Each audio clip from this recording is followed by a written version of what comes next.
सद्गुरुदेव भगवान की जय। श्री सीताराम सरकार की जय। श्री राधा रमण लाल की जय। श्री गौरी शंकर महादेव की जय। सभी दर्शकों और भक्तों को कोटि कोटि प्रणाम। सबको प्रेम भरा जय जय श्री राधे। और दर्शकों से निवेदन है, कृपया आज का सत्संग बहुत ही महत्वपूर्ण है, बहुत ही आप ध्यान पूर्वक सुने। निश्चित ही आपके जीवन में बदलाव आएगा और जो भी आपके जीवन में बाधाएं हैं, क्लेश हैं, जो भी रुकावटें सब दूर होगी।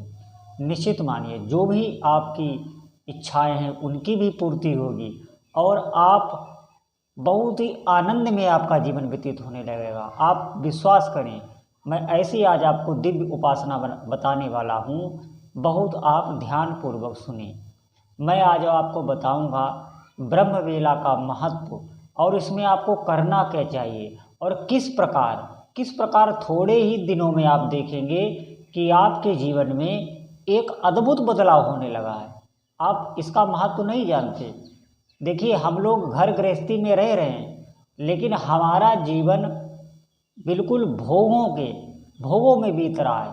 आप भी एक सन्यासी की तरह, एक विरक्त की तरह हैं। आप अपने को इतना नीच ना समझें। आप ये ना समझें कि मैं बहुत क्षुद्र हूँ, मैं तो परिवार और काम धंधे में फंसा हुआ नहीं। आप भी एक संत हैं, एक सिद्ध हैं, एक साधक हैं।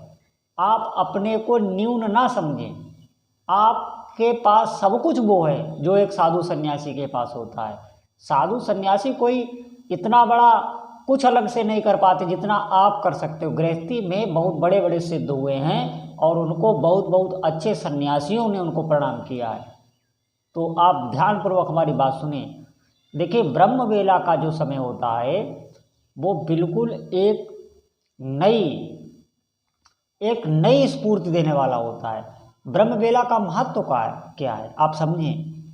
जिस प्रकार हमारे शरीर का जब जन्म होता है, जब हम नई अवस्था में होते हैं, उस समय हमारा शरीर बिल्कुल एकदम नूतन होता है, नया होता है और बिल्कुल कोई चिंता नहीं, कोई भय नहीं, कोई शोक नहीं। आप देखिए ना, बालक को हमेशा पूरे दिन खेलता रहता है। जब भूख लगेगी तब खा लेगा, जब नींद आएगी तब सो लेगा। बाकी बिल्कुल प्रफुल्लित रहता है, प्रसन्न रहता है। मेरे कहने का मतलब उसे कोई चिंता और कोई उसके मस्तिष्क में कुछ भी चलता नहीं है, बिल्कुल प्रसन्न रहता है और हर चीज़ बहुत जल्दी सीखता है, बहुत तेज़ी से सीखता है।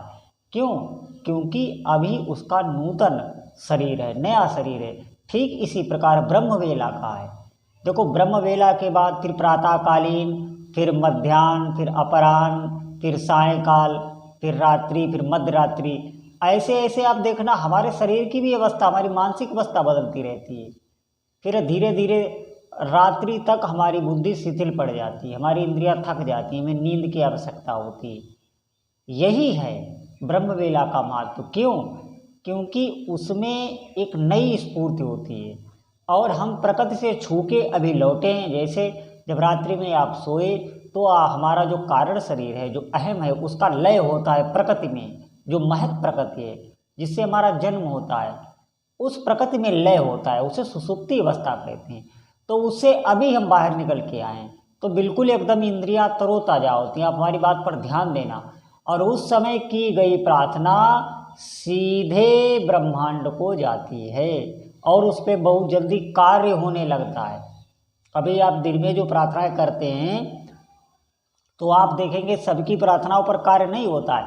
इतना कोलाहल है, इतने सारे जीव हैं, सबके परमाणु निकल रहे हैं, कोई कुछ कर रहा है, कोई कुछ कर रहा है, तो उसमें हमारी भी प्रार्थना खो जाती है। और ब्रह्म वेला में सब नहीं उठ सकते, कितना भी बताया जाए, लेकिन ब्रह्म वेला में उठना कठिन है। और ब्रह्म वेला का समय क्या है? ब्रह्म वेला का समय अगर आपको बताएं तो प्रथम जो वेला है वो 3 बजे से प्रारंभ होती है, 3 बजे से 4:30 बजे तक। तो मेरा कहना है, अगर आप सक्षम हैं तो ज़रूर उठें और करके देखें ये उपाय जो मैं आपको बताने वाला हूँ। और नहीं तो आप 4 बजे तक तो ज़रूर ही बिस्तर त्याग दें। निश्चित मानिए आपके जीवन में बड़े बड़े रोग भी शांत हो जाएंगे, आपका चित्त प्रसन्न होने लगेगा। ब्रह्म बेला एक ऐसी बेला होती है जिसमें कुछ भी ध्यान धारणा उपासना की जाए उसका सीधे प्रभाव तो आपके चित्त पर पड़ता है। जो चित्ता आकाश है वो इस जितना जो आप ब्रह्मांड देख रहे हैं इससे मिला हुआ है, आप समझ नहीं पा रहे। बहुत सामर्थ्य है आप में, आपके अंदर ही सब कुछ समाया हुआ है।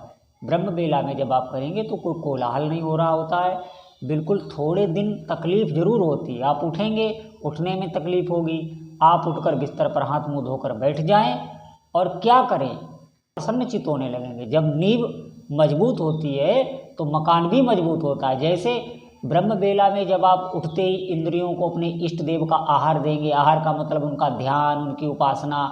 जब इन इंद्रियों को आप ब्रह्म बेला में उठेंगे, जब अपनी इंद्रियों को आप आहार देंगे नाम का, उनके ध्यान का, तो ये जो है ये आपकी नींव हो गई। अब पूरा दिन आप जो भी जैसा भी दिन में आप क्या क्या आफत आ सकती है, क्या क्या क्या आप करेंगे, पूरे दिन का क्या हमको क्या पता क्या होने वाला है। तो ब्रह्म बेला में जो नींव आपकी मजबूत हो गई, अब पूरे दिन आप प्रसन्न रहेंगे। इस बात को ध्यान देना, क्योंकि ये जो आहार आपके अंदर गया है कम से कम 40 मिनट तो ये करें ही, जो मैं प्रक्रिया बता रहा हूँ। देखना आपका जीवन दिव्य ना हो जाए, हमसे कहना आप। ये जो आप करेंगे रोज इसका बहुत प्रभाव होगा। ये आपका प्रथम आहार हो जाएगा और फिर इसके बाद पूरी दिनचर्या आपकी बिल्कुल एकदम मस्ती में रहेंगे, प्रसन्नचित रहेंगे।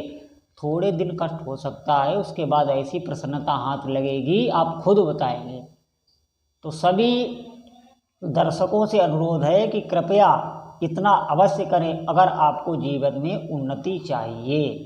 आप नाम का ही स्मरण करें, कोई नई साधना नहीं है। नाम का स्मरण, कोई नहाने धोने की आवश्यकता नहीं, हाथ मुंह धो लें जिससे नींद ना आए, बैठकर नाम का चिंतन करें, नाम का जाप करें, अपने इष्ट देव का ध्यान करें और जो भी आपके जीवन में बाधाएं हैं उनको रोज के रोज कह देनी। रोज के रोज आपको बैठ के अपने इष्ट देव से कह देनी। देखिए आप कितनी जल्दी वो आपकी कामनाएं पूरी होती हैं। आप करके देखना, ये कोई कपोल कल्पना नहीं है। वो ब्रह्म बेला में सभी देवता जागृत होते हैं। जागृत का मतलब बाकी समय वो सोते रहते हैं, नहीं, ब्रह्म बेला में वो फल देने के लिए उत्सुक रहते हैं। अपने हाथ आपको सभी देवताओं का आशीर्वाद मिलने लगता है जो ब्रह्म बेला में उठता है। तो फिर आपका भी जीवन एक साधु सन्यासी से कम नहीं होगा। आप थोड़े दिन ये करके देखें। देखिए आज का जो जीवन हो गया है वो बहुत उल्टा हो गया है। हम अपने मन का करते हैं। देखिए 12-1 बजे तक जगना, मोबाइल देखना, फिर उसके बाद दोपहरी तक सोना, ये बिल्कुल आपकी आयुहीन कर देगा, आपको श्रीहीन लक्ष्मीहीन कर देगा।